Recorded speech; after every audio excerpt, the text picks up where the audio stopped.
You picture the perfect fitness center, rows of premium equipment, packed group classes, personal trainers moving between clients, a recovery area with saunas, massage rooms, and cold plunges.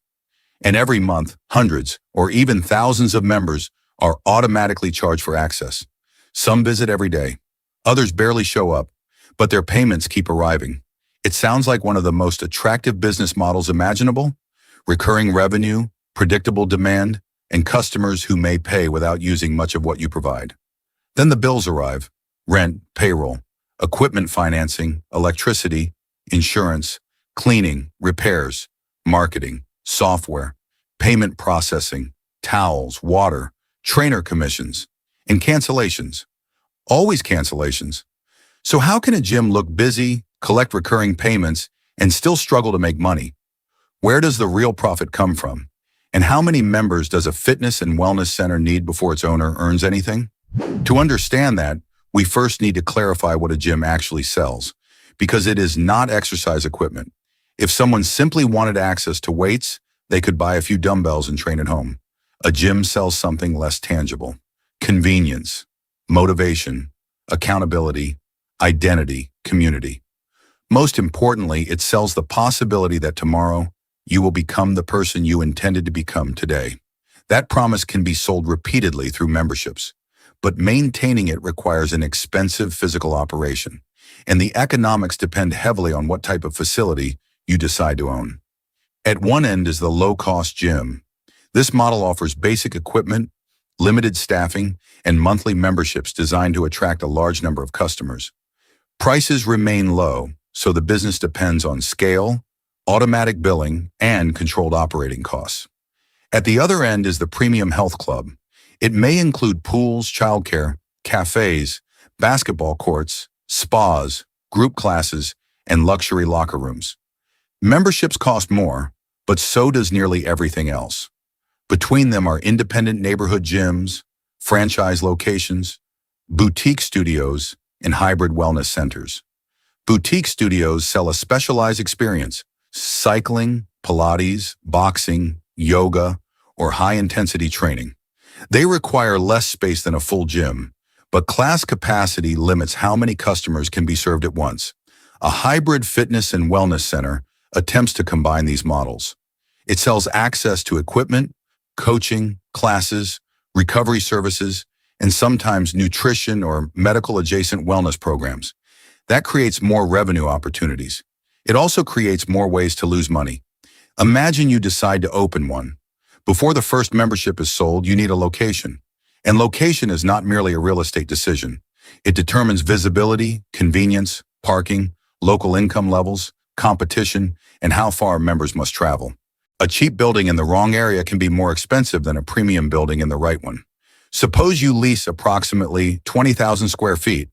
The building may need reinforced flooring, mirrors, showers, locker rooms, ventilation, plumbing, electrical upgrades, soundproofing, accessibility improvements, and fire safety systems.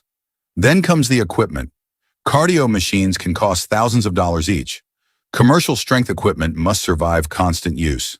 Recovery rooms may require saunas, compression systems, massage equipment, or cold plunge infrastructure. You also need access control systems, security cameras, membership software, point-of-sale terminals, signage, furniture, cleaning equipment, and an opening inventory of supplies. By the time deposits, construction, equipment, professional fees, hiring, marketing, and working capital are included, the opening budget can become much larger than the equipment list suggests. An opening is only the beginning. Now the monthly financial clock starts. For an illustrative 20,000 square foot center, imagine occupancy costs of $40,000 per month. Payroll might add $65,000 before expanding the personal training and wellness staff. Equipment financing could require another $15,000. Utilities might reach $12,000 because large facilities need constant lighting, ventilation, heating, air conditioning, showers, laundry, and hot water. Cleaning, repairs, software, insurance, marketing, merchant fees, and other expenses could push the operating requirement beyond $160,000 per month. These numbers are only an example. Actual costs vary enormously by market and facility, but the underlying problem remains the same. Most of the largest expenses continue whether the gym has 1,000 members or 3,000. The rent does not shrink because attendance was low. The treadmills still need maintenance. The front desk still needs coverage. The building still needs cooling. This gives the business operating leverage. Once revenue rises above the fixed cost base, additional memberships can become highly profitable. But below that point, the same fixed costs accelerate the losses. So let's examine the membership. Assume the average member contributes $55 per month after discounts. At first glance, dividing $160,000 by $55 suggests a break-even point of approximately 2,910 members. But that answer is incomplete. Card processing fees rise with revenue. Some members receive refunds. Sales commissions must be paid. Equipment breaks. Marketing cannot simply stop. Wellness services require supplies and labor. The practical break-even point might be closer to 3,200 members unless the business generates meaningful revenue elsewhere. And that is why the advertised membership price rarely tells you the whole story. Gyms may charge enrollment fees, annual facility fees, cancellation fees, premium tier upgrades, guest fees, and charges for special classes. A member paying $39 per month might produce more than $39 in average monthly revenue once these items are spread across the year. But revenue per member is only half of the equation. The other half is how long the member stays. This is where churn becomes one of the most important numbers in the entire business. The Health and Fitness Association's 2025 benchmarking report found average member retention of 66.4% among participating operators. In simple terms, a facility may need to replace a substantial share of its membership base over time merely to remain the same size. If a gym begins the year with 3,000 members and loses 1,000, signing 1,000 new members does not create growth. It only repairs the leak. And acquiring a new member usually costs more than keeping an existing one. Advertising platforms must be paid. Promotions reduce prices. Sales staff earn commissions. Free trials consume capacity. New members require onboarding. A gym that constantly replaces departing customers may report strong sales while building very little long-term value. That makes retention the real engine. Clean facilities improve retention.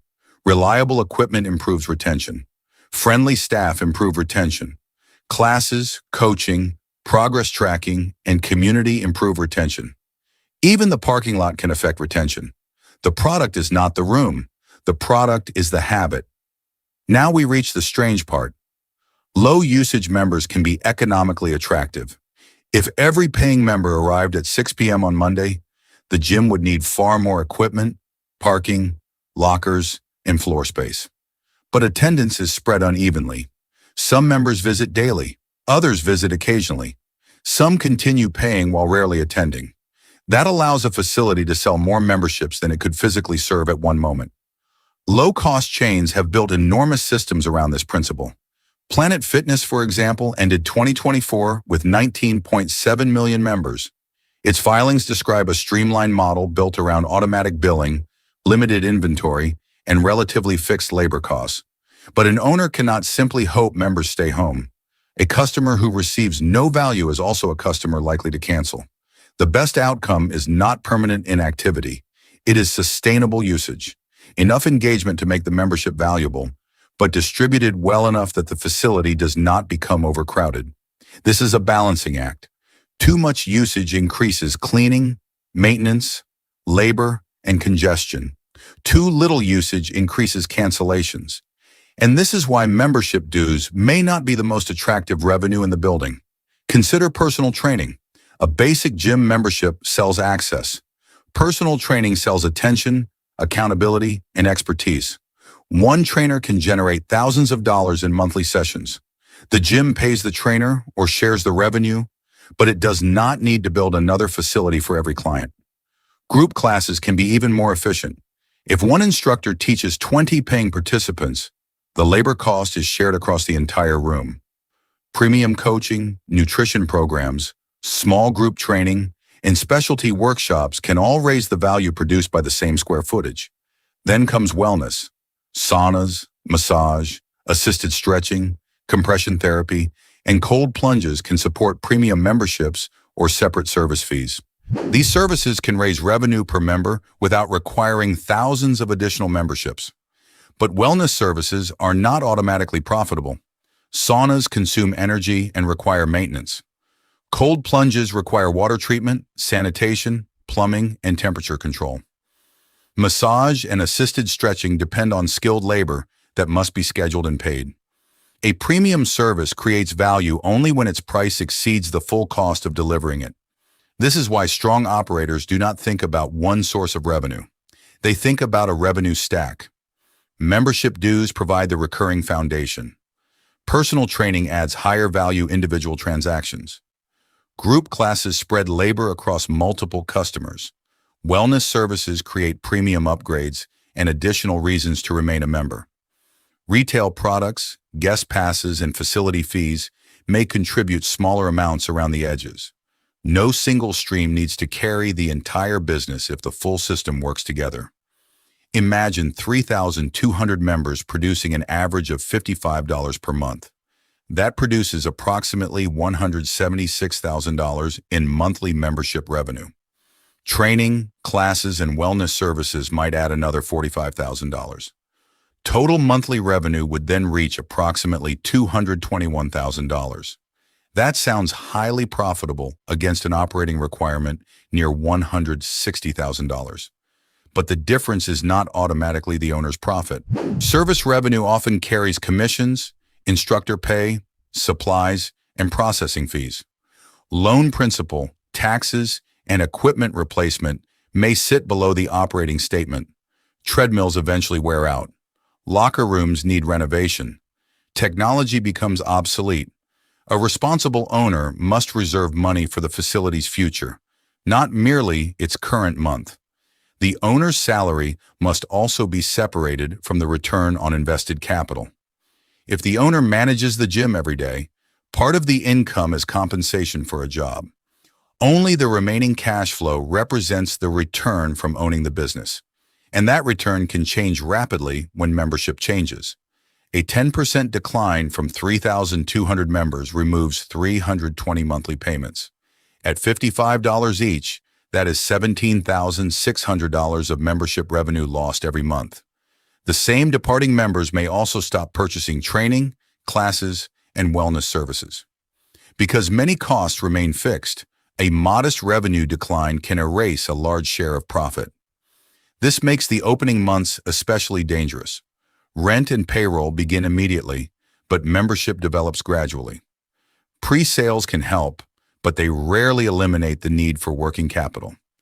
An undercapitalized gym can fail before its membership has time to mature. This is why successful operators watch more than the number of people entering the building. They track revenue per member, churn, acquisition cost, payroll, utilization, and cash reserves. The strongest facility is not simply the busiest or the most luxurious, because in this business, the real asset is not the equipment. It is the member who decides to pay again next month.